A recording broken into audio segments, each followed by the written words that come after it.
Jacob here with 5-Star Real Estate Investing, and today in this video we are going to talk about 5 things that you should always ask a title company whenever you are looking for a title company to use, right? So, number one thing that you're going to ask them is, are you all investor friendly and do you all do assignment of contracts? If they say no, hang up the phone. If they say yes, okay, cool, that's great to know. Second question would be for me, do you all use seller side only and buyer side only HUD statements? And they should know what this is. If they do, then they'll say yes. You can also say the terminology blind HUD. Some attorneys know this as well. If they don't and they ask what it is, what I tell them is basically whenever we do a closing, how we've done it in the past is we have a seller side statement and then a buyer side statement, to where the seller side statement doesn't disclose the assignment fee to them. It shows what they're getting in the transaction. And the buyer side has the assignment fee on there, and each one gets their own statement. So, a lot of people will do this. A lot of people will balk at you and be like, no, we would never do that, right? If they say no, go find another title company that will, right? This also is dependent on what location or state you're in, because laws do vary to where some states and places cannot use blind HUDs, to my knowledge, from talking to other attorneys.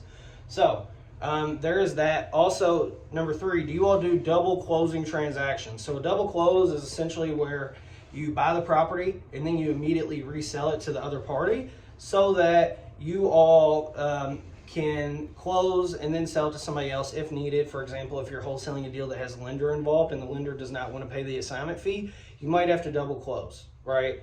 So there's that. Number 4 is, do you all do subject to?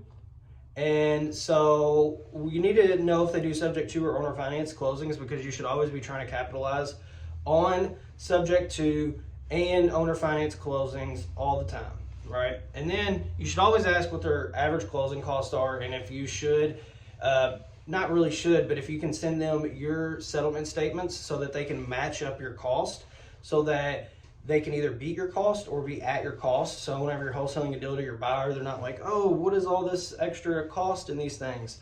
And some title companies will try to get you with a $70 to $80 wire fee. $70 to $80. That in itself is crazy. Most of our title companies waive our wire fee for us because we close so many deals with them. So here's some things that you should look for or you should ask whenever you are working with a title company. And make sure one of the things that you also ask or make sure of is that you're talking to the actual closing attorney who's going to be handling the file for whenever your property is closing.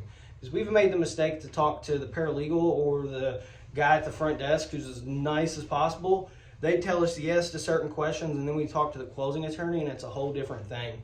And it's pretty hard to go to a closing company and when your buyer already has an earnest money deposit in, try to go back and switch everything up. So you have to make sure that you are using a good title company so that you do not get bit in the butt like we are right now in a Columbus, Ohio deal that we're working, and the title company has been completely asinine. And one thing we did not check is their Google reviews. I cannot believe I did not check their Google reviews. They're literally a 1-star title company. After the deal closes, then, we might come out and make a video on what not to look for in a title company, or what red flags you can see in a title company to where you don't want to use them. But anyway, hope you all found this video valuable. Please like and subscribe to the channel. We also have 15 and 30-minute coaching calls available as well. In the link below, our link tree, you'll be able to find those, as well as our wholesaling course, which we are pre-selling for $99 until April 1st. So go get that course, half off, and we'll see you all later. And we hope to be able to help you close more deals in your real estate journey.